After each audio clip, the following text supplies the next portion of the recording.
Hey, this is Thomas. Everyone knows who this character is. This video was a last-minute decision to make before the 12th of May. Yay, in the month of May, hey. Did I do it? Did I beat the deadline?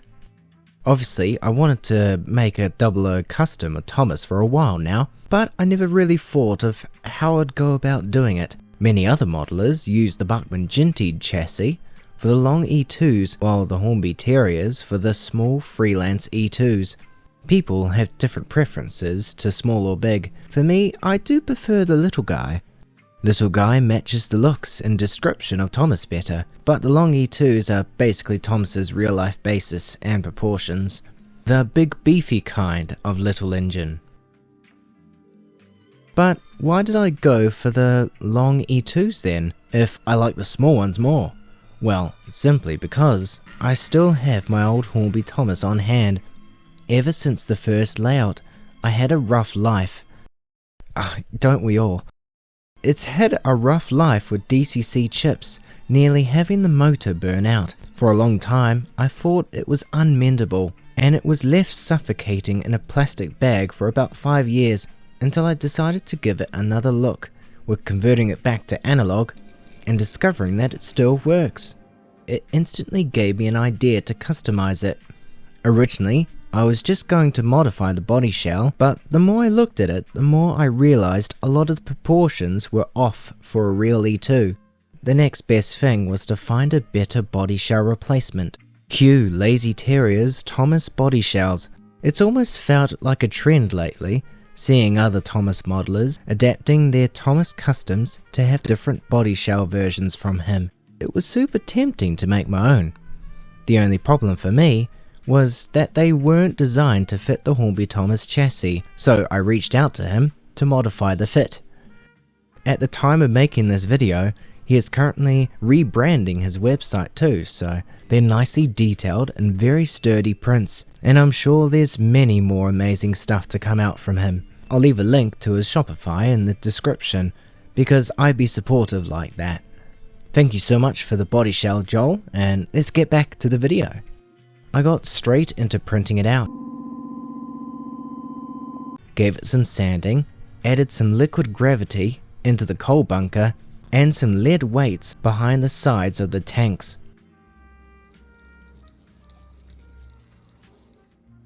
With painting the body shell, it started with a primer coat. Shocker. Giving the 2 thin primer coats, letting it dry before thinning down the blue to spray another 2 coats. The blue I've chosen is Citadel Hoeth Blue. It's a really nice colour. It's like a French blue. It's not too dark and it's not too bright in my opinion. All the rest of the painted details were done by hand, going around the black first, then the grey running board, then the red, then painting the gold details.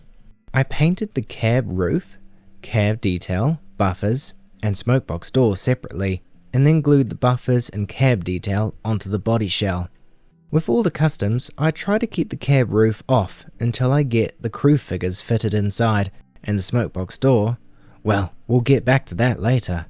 Now, if you were to ask me what would be my least favourite part about making a custom model, it would be painting wheels. Oh man, I hate this.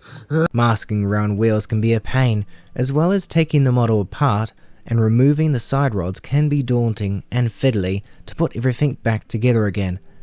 I hate doing all of that for the wheels, so I try to simplify things as much as I can. So with Thomas, I just hand painted the wheels this time. I didn't need any masking tape. I just took off one side of the side rods, putting the parts into sealed bags, and painted the free wheels one side at a time, and thinning down the paint into thin coats, brushing on some sealer varnishes afterwards, and reassembling the model. Decals are pretty straightforward. Lining, numbers, and letters are all from Fox transfers. With every line, I measured and cut to length so that I wouldn't have to trim or paint over extended parts. I found that the lining takes a bit longer to soften in water than other decals, so I leave them in for a bit longer while I cut out other decals. That's called multitasking, my friend.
and then I varnish coat it.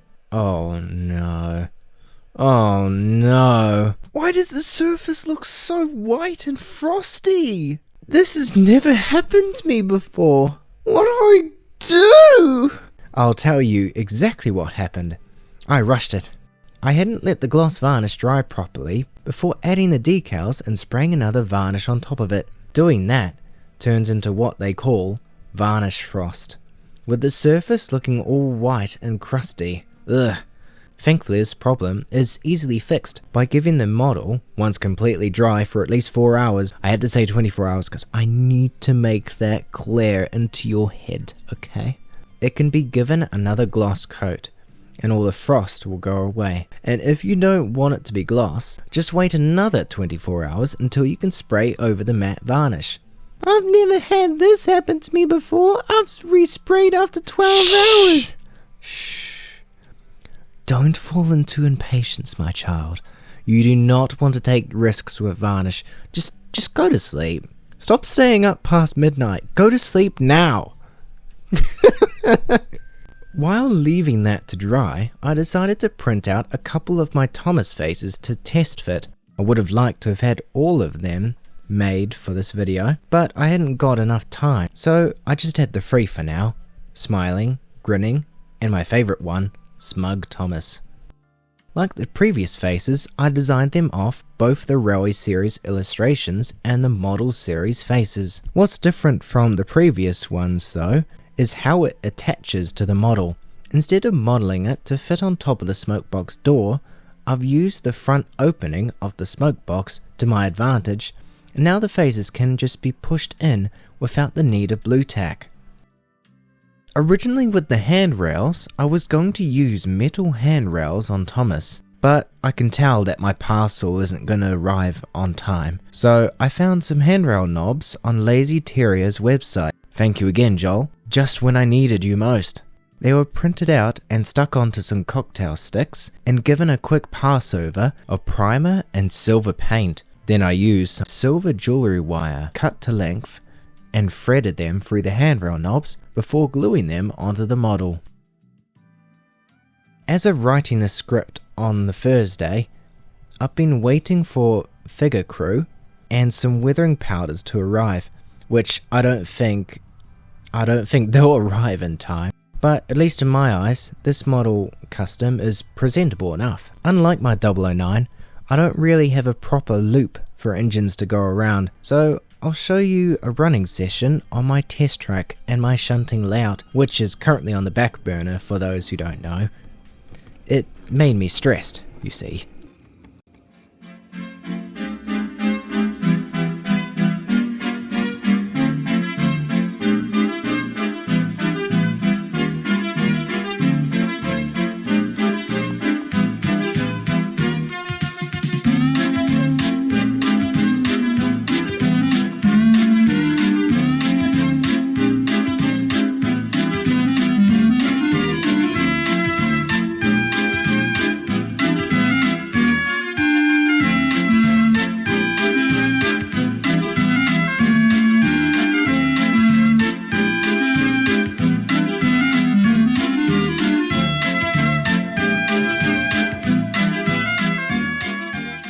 There you have it. I'm really happy with this Thomas model. Even though it wasn't my original vision for a Thomas custom, it's really nice having a more realistically accurate Thomas. Who knows, one day I might design my own smaller version of Thomas. Like how I've done with Percy here. Percy is my first custom that I've designed all myself, from sketch to print. There's a lot to talk about with Percy, and the many trials and errors that have been involved, but I'll have that as an upcoming video, so you can subscribe to keep up to date. If you want to. I don't like forcing people. I'm not one of those people who go, "Oh, subscribe and hit the..." I'll see you down the hill and round the bend. Goodbye. Oh, and happy 81 years to Thomas and the Railway Series. That is, if this video comes out on tops of May. Yeah, it probably might not. I'll see. Oh, you are wrong.